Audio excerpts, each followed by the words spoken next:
என் அன்பான தமிழ் சொந்தங்கள் அனைவருக்கும் வணக்கம். நான் ஆர்கே குரு பேசுகிறேன். இன்று பேசப்போவது எதை பற்றி என்றால், நிறவெறி, கருப்பு வெள்ளை என்ற தோல்வெறியை பற்றி கவனமாக மற்றும் பொறுமையாக கேளுங்கள்.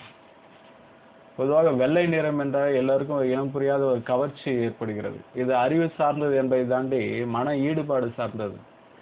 அறிவு கூட பின்தள்ளுவது. மறைந்த நடிகர் மணிவண்ணன் கூட ஒரு படத்துல சொல்லுவார், வெள்ளையா இருப்பான் பொய் சொல்ல மாட்டான்டான்னு. இது வேடிக்கையாக சொல்லப்பட்டது என்றாலும் பல மனிதர்கள் வெள்ளையா இருப்பவன் தூய்மையானவன் என்றுதான் பொய்யாக நம்புகிறார்கள். இந்த நாடு பல வருடம் வெள்ளையனிடம் அடிமைப்பட்டு இருந்ததற்கு காரணமே தோலின் மேல் இந்தியர்கள் வைத்த நம்பிக்கை தான் காரணம்.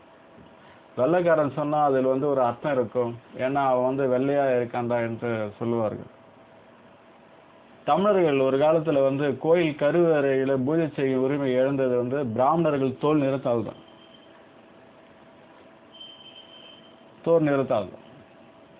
அவர்கள் பேசி புரியாத சமஸ்கிருத மொழிகள் மயங்குதால் தான்.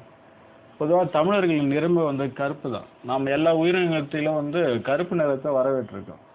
நம் கவிஞர்கள் அவர்கள் கவிதைகளும் அதை வெளிப்படுத்தியிருக்காங்க.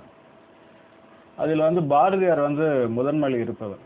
காக்கை சிறைகளே நந்தனாலா எந்தன் கரி நிறம் தோன்றுதடி நந்தலாலா என்று எழுதியிருப்பாரு. வெள்ளை நிறத்தில் ஒரு பூனை எங்கள் வீட்டில் வளருது கண்டி, சாம்பல் நிறத்தில் ஒரு குட்டி என்று ஒரு கவிதை நீண்டு கொண்டு போகும். அது நிறத்தின் பெருமை கவிதையை எழுதியிருப்பார். நாம் ஒருவரின் குணத்தை கவனிப்பதை தாண்டி முதல்ல கவனிப்பது அவரின் உருவ தோற்ற பொலிவை தான். அதுதான் முதல்ல ஒருவருக்கு அவர்களுக்கு இடக்கமாக போக முதல்ல வழிவகுக்குது. பொதுவாக கருப்பாக இருப்பவர்கள் செயல்கள் சமூகம் வெறுப்பாக தான் பார்க்குது. அவங்க ஒரு சிறு தவறு செய்தாலும் அது பெருசாக பேச வைக்குது. அப்புறம் கருப்பு நிறத்துக்காரங்க தனக்கு வெறுப்பாக பார்த்தவங்க கிட்ட தன் குணத்தால் அவன் மனங்களை நிலைநிறுத்த பட வேண்டியிருக்கு. இப்படிதான் அவங்களுடைய தன்னை வெளிப்படுத்தி ரொம்ப சிரமப்படுறாங்க. நாம் பல காலம் பிற துக்கத்திற்கும் வெள்ளையை தான் பயன்படுத்தி வந்தோம். இந்தியா வடக்குல எல்லாம் இறந்து துக்க நிகழ்ச்சிக்கு வெள்ளை நிறத்தை தான் செல்வார்கள். ஆனா இப்போ கருப்பு நிறத்தை எதிர்ப்பு நிறமாக, துக்க நிறமாக, அடிமை நிறமாக நம்ம மனங்களை மெல்ல மெல்ல பூத்திட்டு போயிட்டா வெள்ளைக்காரன். கேரம் போன்ற விளையாட்டுல கூட வெள்ளைக்கு தான் பாயிண்ட் அதிகம். சதுரங்கத்தில் கூட முதல் நகத்தை வெள்ளையாகத்தான் இருக்கும். இப்படி வெள்ளைக்கு ஆதரவான நிலையும் கருப்புக்கு எதிர்ப்பான நிலையும் உண்டாக்கி விட்டு போயிட்டான் வெள்ளைக்காரன். என்ன வெள்ளைக்காரன் நிறம்? பல்லியை திருப்பி போட்டா எப்படி வெளுத்து போயிருக்குமோ அது போல நிறம் அவனுங்களுக்கு. ஆனா அவனுங்க அந்த நிறத்து மேல வெறுப்பு கொண்டு சூரிய ஒளியின் நாள் முழுவதும் படுத்து கொண்டு இருக்கானுங்க. அதிகமா அவனுங்க நாட்டுல கடற்கரை இந்த கூத்தை நம்ம பார்க்கலாம். கேட்டா சன்பாத் என்பானுங்க.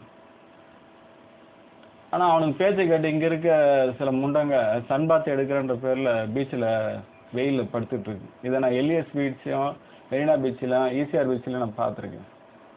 நாள் முழுதும் இதுங்களாம் நாள் முழு ஏசியில் உட்காந்து வேர்வென்றா என்ன, அதன் வாசனை எப்படி இருக்குன்ட்டு உணராம வாடுறாங்க. எதுக்கு சன்பாத்து? வேறு வரை உழைச்சாலே போதும்.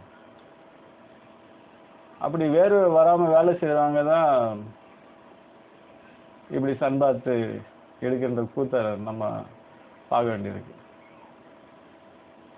அதாவது காந்தி என்ன சொல்றாருன்னா, காலைல குறைந்தது 3 கிலோமீட்டர் சென்றாவது என்னுடைய உடல் ஆரோக்கியத்தை வாங்கி வருவேன்னு சொல்றாரு. காலைல எழுந்தோடனே உடற்பயிற்சி, வேறு வாரம்னா உடற்பயிற்சி காலையில செய்யறது ரொம்ப ஆரோக்கியம். காலையில 6 மணிலிருந்து 8 மணி வரை நம்ம உடம்புல வெயில் படுறது ரொம்ப ஆரோக்கியம். இதுல விட்டமின் டி இலவசமாக கிடையாது, இயற்கையின் சக்தி. அந்த வெயிலை நம்ம தவற விடக்கூடாது. அதுக்கு மேல 8 மணிக்கு மேல வர வெயில் அல்ட்ரா வயலட் அகச்சி புறவத கதிர்கள்லாம் அதிகமாக வர, தோலுக்கு ரொம்ப கெடுதலானது. இப்போ வெயில் காலம் வர, அதான் அதிகமாக 8 மணிக்கு மேலே பற்ற வெயில் ரொம்ப கெடுதல் தான். கதிர்வீச்சு அதிகமாக உண்டாகும் சூரிய ஒளியிலிருந்து. இது மருத்துவம் எச்சரிக்கிறது. இன்னொரு மருத்துவ செய்தி என்னன்னா, காலை வெயில் படாமல் இருக்கும் கர்ப்பிணி பெண்கள் குழந்தைக்கு எடை குறைவாக இருக்குன்றாங்க. இப்படி இருக்கு. நம்ம ஏசி காத்துலயே இருந்து வெயில் படாம இருந்தா தோல்ல மெலன்ற ஒரு திரவம் சுரக்கும். அந்த திரவம் வெயில் அதிகமா பட்டுதுன்னா அதிகமா சுரக்கும்.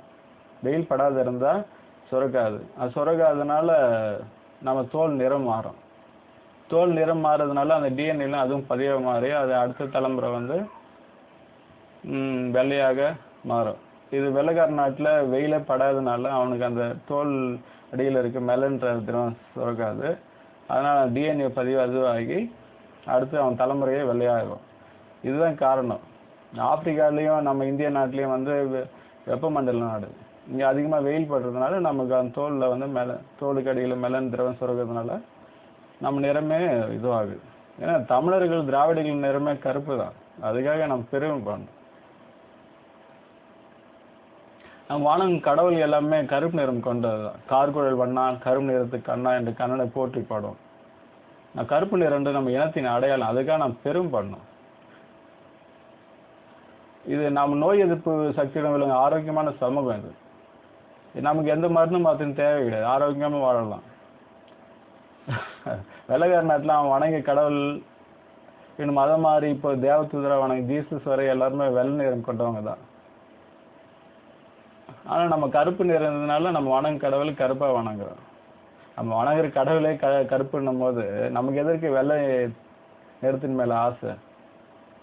பொதுவாக ஆடையில் வெள்ளை நிற ஆடை தூய்மை அன்பின் அடையாளம் என்று சொல்லுவோம். அந்த வெள்ளை நிறத்துக்கு அந்த குணம் உண்டு. ஆனால் தோலின் நிறத்தோட வெள்ளை நிறத்தோட ஒப்பிட்டு அப்படியே அவர்களை அணுகுகிறோம். அவர்களே நட்புறவு வளர்த்துக்கொள்ள விரும்புகிறோம். ஆனால் வெள்ளை நிறத்தில் இருக்க முக்கால்வாசி பேர் வந்து ரொம்ப திமிரு ஆணவம் பிடிச்சவங்க தான். மீதி கால்வாசி நீங்க கேட்கும் நபராக கூட இருக்கலாம். நீங்க வெள்ளையா இருந்தால் வெள்ளையா இருப்பவங்க தான் ரொம்ப அழகா இருக்கோ, 4 பேர் நம்ம பாக்குறாங்கன்ற ஆணவம் கொஞ்சம் தூக்கலாவே இருக்கு. நான் அதை கவனிச்சிருக்கேன்.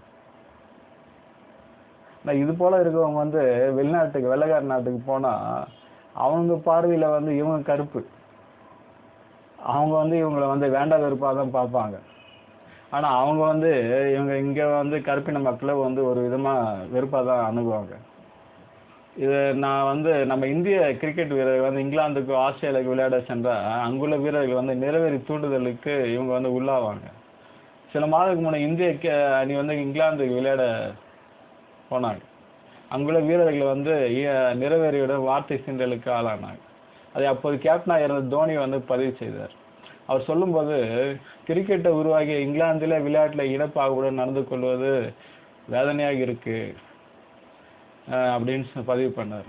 இது எப்படி கிரை கேட்கிற பச்சை இங்க வந்து இவங்க வந்து தன்னை வந்து வெள்ளையா என்று காமிச்சுக்கிறாங்க. நாம் பார்த்து பிரமிக்கிறோம். ஆனா அவங்களுக்கு அங்க வெளிநாட்டுல மரியாதை கிடையாது. இதுதான் இக்கரை கேட்கிற பச்சை. இதுதான் நிலவரம்.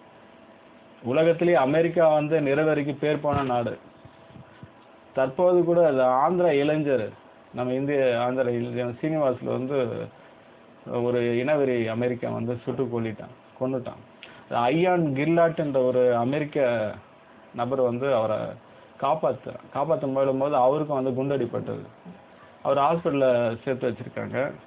அப்போ வந்து ஒரு பத்திரிகையாளர் வந்து அவரை பேட்டி எடுத்திருக்காங்க. நீங்கள் எப்படி அவரை காப்பாற்ற முன் வந்தீங்கன்னு. அவர் சொல்றாரு, யாரும் செய்யக்கூடாது,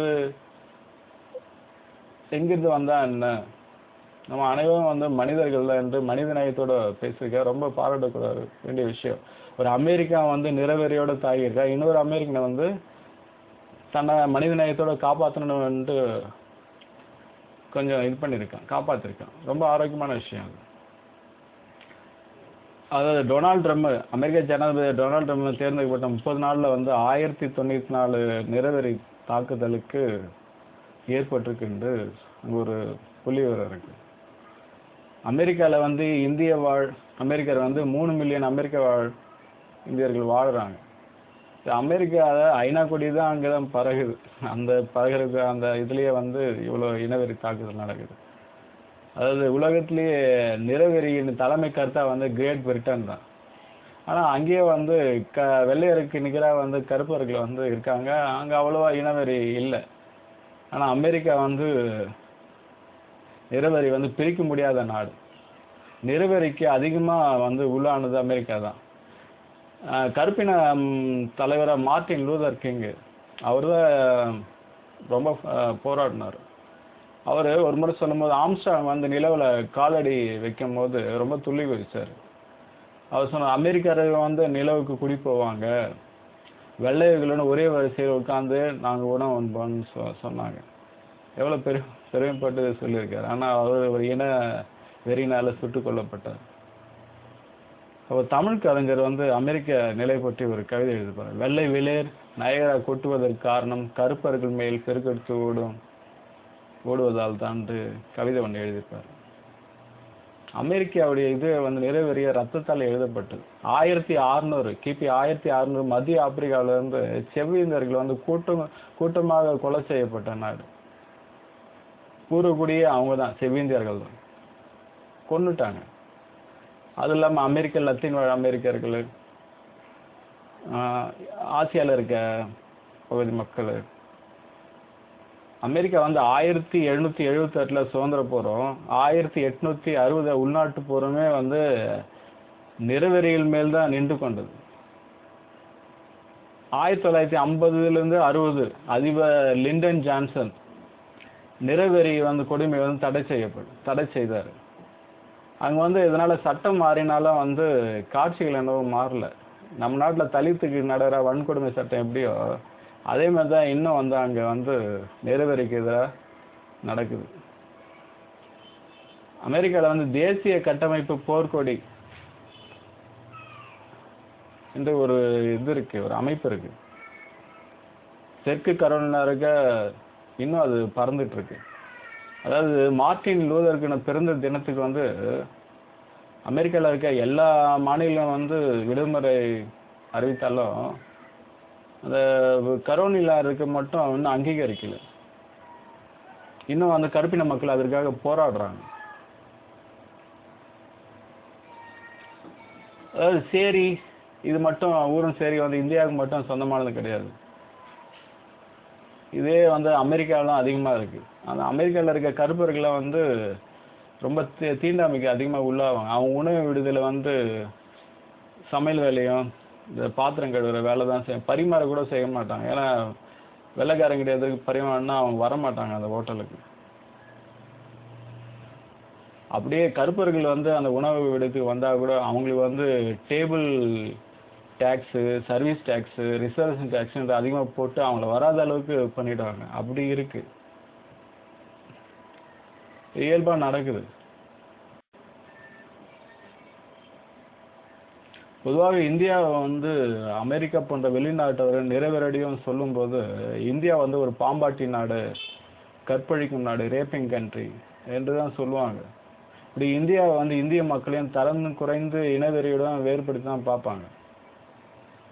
காந்தி தென்னாப்பிரிக்காவில் நடந்த நிகழ்வை பற்றி சொல்ல வேண்டும் என்றால், காந்தி கப்பலில் போகும்போது வெள்ளைக்கார அதிகாரி அவர் நிறைவேறடியும் தாக்கணும், ஷூவால் எட்டி உதைச்சான். உதைப்பட்ட காந்தி சில நாட்கள் கழித்து அந்த அதிகாரி ஒரு அழகிய செருப்பை வந்து பரிசளிக்கிறார். அவன் அதை வாங்கி போட்டு கொள்கிறான். அவனுக்கு ஒரே ஆச்சரியம், காந்தி தைத்து கொடுத்த செருப்பு அந்த அதிகாரிக்கு கச்சிதமாக பொருந்துகிறது. அவன் கேட்குறான், என் காலில் உனக்கு எப்படி தெரியும் என்று. அதற்கு காந்தி சொல்கிறார், நீங்கள் என்னை எட்டி உதைச்சிங்கல்ல, அப்போது உங்களுடைய செருப்பின் அச்சு என் ஆடையில் விழுந்தது, அதை அளவாக வைத்து நான் இந்த செருப்பை தைத்தேன் என்றார். அந்த அதிகாரி கண்களிலிருந்து கண்ணீர் வந்து தன் தவறை எண்ணி பெரிதும் வருந்தினான். இப்படி இந்திய தலைவர்களே வந்து நிறவெறிக்கு அதிகமாக உள்ளாக இருக்கும்போது மற்ற மக்கள்லாம் வந்து நிறவெறிக்கு பஞ்சமே கிடையாது, அதிகமாக ஆனாங்க. இதில் வந்து இந்தியாவில் ஆண்களை விட பெண்கள் தான் வேற்றுமையில் அதிகமாக பாதிப்புக்குள்ளாக இருக்காங்க. கோவாவில் ஒரு அரசியல் தலைவர் வந்து செவிலியர் போராட்டம் செய்ததை கேலி பண்றாரு நிறவெறியோட. அவங்க இப்படி வெயில போராட்டம் செய்தா அவங்க கருத்து போயிடுவாங்க, எந்த ஆணை வந்து அவங்கள திருமணம் செய்து சொல்ல மாட்டாங்க அப்படின்ட்டு நிறவெறியோட பேசியிருக்காரு. நம் புராணங்கள் எல்லாமே கருப்பு நிறத்தை தான் மேம்படுத்தி சொல்கிறது. மகாபாரதத்தில் திரௌபதி தன் கருப்பு தொழில் மீது ரொம்ப பெருமை கொண்டாலாம். இதை வந்து கிருஷ்ணகாளி கவிதையில் ரவீந்திரநாத் தாகூர் வந்து குறிப்பிடுகின்றார். இந்திய பாரம்பரியத்தை காப்பாற்று என்று சொல்லிக்கொள்ளும் இந்திய அரசியல் கட்சிகள் கருப்பு நிறத்துக்கு எதிராக பேசுகிறது. இந்த கோவாவில் இருக்கிற அரசியல் தலைவரும் கலாச்சார பாரம்பரியத்தை பின்பற்றும் கட்சியை சார்ந்தவர் தான். ஆனால் அவர் அது மாதிரி வெறியுடன் பேசுறது ரொம்ப கண்டனத்துக்குரியது. ஒரு அதிர்ச்சிகரமான செய்தி ஒன்று படித்தேன். பொதுவாக இந்தியாவிலும் மற்ற பிற நாட்டில் வந்து ஏழை எளிய மக்களிடம் சிறுநீர் போன்ற பிற மனித உறுப்புகள் தான் திருடப்படும் என்று நீங்கள் கேள்விப்பட்டிருப்பீங்க. ஆனால் வெள்ளையாக இருப்பவரின் தோல் திருட்டு தற்போது இந்தியாவில் வந்து நடைபெறுகிறது. இந்த செய்தி வந்து மார்ச் 3 2017 அன்று ஒரு பத்திரிகை டாக்குமெண்ட் இணைய பத்திரிகையில் படித்த செய்தி. அந்த தகவல் என்ன சொல்லுது என்றால், வெள்ளையாக இருக்க நேபாள பெண்களை வந்து பாலியல் தொழிலுக்காக மூளை செலவு செய்து அவர்களை வந்து இந்திய எல்லை வரை அழைச்சு வந்து தோல் முகவர்களிடம் விட்டுடுறாங்க. நேபாள தலைநகர் காத்மண்டிலிருந்து 50 கிலோமீட்டர் தூரத்தில் இருக்கும் காபிலட் சிறையில் இருக்கு 40 வயது பிரேம் பாஸ்கர் என்பவர் வந்து சொல்கிறான், இந்தியாவில் வந்து பணக்காரர்கள் வந்து அதிகமாக ஆகிட்டாங்க. அவர்களை வந்து தங்கள் நிறங்களை மாற்றிக்கொள்ள இந்த நேபாள வெள்ளை பெண்களின் பாலியல் ரீதியாக அவங்க பயன்படுத்தி அவங்களுக்கு போதை மருந்து கொடுத்து அவங்க முதுகில் வந்து தோல் உரிக்கப்பட்டு விற்கப்படுகிறது. 1 அடி அகலம் 1 அடி நீளம் வெள்ளை தோலை வந்து தில்லி, மும்பை போன்ற நகரங்களில் வந்து 50,000 1 லட்சம் வரை விற்கப்படுகிறது. இது வந்து லைஃப் ஸ்டைல் நிறுவனத்தை வந்து அலோட்டர்ன் திசு தயாரிப்பு வந்து காப்புரிமை இருக்கு. அது எதுக்குன்னா மார்பக புற்றுநோய் வந்து சிகிச்சை பயன்படுத்துறவங்களுக்கு அந்த பிளாஸ்டிக் சர்ஜரி பண்ணி மீண்டும் தோலை வந்து அவங்களுக்கு இது பண்ணுவாங்க, அறுவை சிகிச்சையெல்லாம் மேற்கொள்வாங்க. இந்த தோல் விற்பனை வந்து 72% அதிகரிச்சிருக்கா. 40% வந்து லாபம் வந்து அதிகரிச்சிருக்கு. இதில் இந்த தோல் இதில் வந்து 13 நிறுவனம் வந்து இந்த தோலில் ஈடுபட்டிருக்கு. இந்த அதிர்ச்சிகரமான தகவல் வெளியாக இருக்கு. ரொம்ப அதிர்ச்சிகரமான தகவல் இது. நீங்கள் தோல் திருட்டுன்றதை நீங்கள் முறையாக இப்போ கேள்விப்படலாம். நிறத்துக்கு நிற வேறு இது வந்து இப்போ எப்படி தடமாக இருக்கு, அதுவும் இந்தியாவில் ரொம்ப கொடுமையாக இருக்கு. இது போல தோல் திருட்டு மாஃபியா கும்பலை வந்து ஆளும் அரசு வந்து கண்டிப்பாக ஒழிக்கணும். மக்களிடம் வந்து தோல் நிறத்தின் வேறுபாடை வந்து விழிப்புணர்வு மூலம் உண்டாக்க வேண்டும்.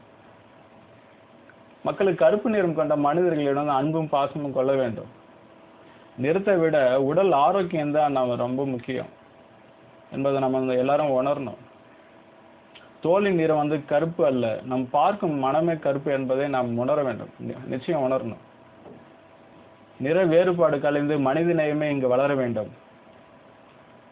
அதனால் நிற வேறுபாடை கலைந்து யாவரும் நம் மக்களை என்று நம்ம நேசிப்போம்.